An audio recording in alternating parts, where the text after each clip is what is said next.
school systems, I think. So it's just terrific to be with you. I'll close with this.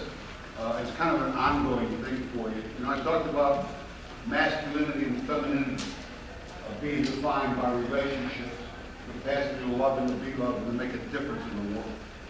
But when you go home tonight, I would just challenge you. So this isn't just kind of a check the box, I was here, and you don't show up again until the next session. If you go home tonight, you go to your your computer and go to like a Google search engine and put the number. If you go to that session, put the number 100 in there, and then write the words greatest speeches. 100 greatest speeches. It'll take you to a site that has what it considers the 100 greatest speeches that have ever been recorded in English. And when you listen to these speeches, what they do is they keep you centered and they'll keep you focused. And you can listen to Winston Churchill leading a nation at war. John F. Kennedy is America's first Catholic president. Two of Dr. Martin Luther King's speeches are there as well. And you'll see that every one of these 100 speeches is about two fundamental things. One, every speech is about our relational responsibility to other human beings. We are our brothers, and we are our sisters. We have responsibility to other human beings locally, nationally, and around the globe.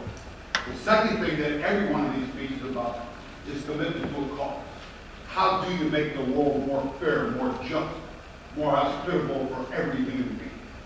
And my favorite out of all of these speeches was given by Elie Wiesel. Elie Wiesel was a German concentration camp survivor. He wrote the quote tonight. And when President Clinton was in the White House, he invited Wiesel to come speak to dignitaries from all over the world. And you can hear Wiesel step up to the microphone. And he lets the audience know that on the very next day, would have been 47 years to the day since he had been liberated from a Nazi concentration camp by American soldiers. And he says while he had no English language at the time, he could look into the pupil of those soldiers' eyes and reflected back with all the horror, all the misery, all the inhumanity that he had experienced. And he said, you know, the one hope that kept us going in that camp, the one hope that allowed us to live through the day, go to bed at night, and even think about getting up the next day to confront the reality, was the hope and the belief that once the world found out, once the world understood what was happening inside that ghetto, they just knew the world would come rushing to their deliverance. And they expected that to happen tomorrow or the next day or the day after that. And Wiesel in this speech says his greatest disappointment, almost surpassing the experience of a concentration camp, was to be delivered, re-enter the world, and to find out the world knew and did almost nothing about it. And Wiesel says the greatest problem in the world are apathy and indifference. And whenever you're apathetic and indifferent to the pain and plight of people all around you, that's always to take sides with the oppressor, and it deepens the pain of the victim. Wiesel said, you know, the opposite of life is not death. It's living unconcerned, disconnected, self-centered your entire life. He said the opposite of love is not hate. It's apathy and indifference. He said the opposite of faith is not heresy. It's when you claim some kind of higher power in the vertical and then you discount all the horizontal responsibility. So I would say this to reiterate at the beginning. You are signs of hope. You have voices, or you have character, you have integrity.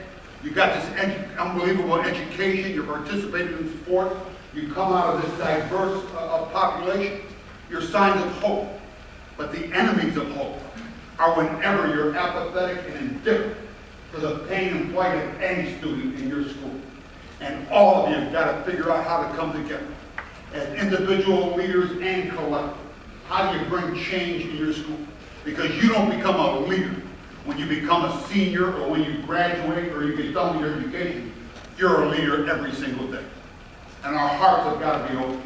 I would just challenge you, whenever you see a problem in your school, whenever you see bullying or hazing or some kind of ossification or some kind of name calling, or the challenge of each and every one of you as leaders is to bring that to voice out of your own moral, ethical principles. But never, ever be apathetic and indifferent to the pain and plight of other people. And when you learn that lesson and start touching and bringing healing and wholeness, boy, you will help shape not only your own future, but the future of this country as well. You're signs of hope, you're agents of hope, and you ought to be a foretaste of hope. But never, ever let the leukemia of apathy and indifference enter into your own spirit. Well, thank you very much.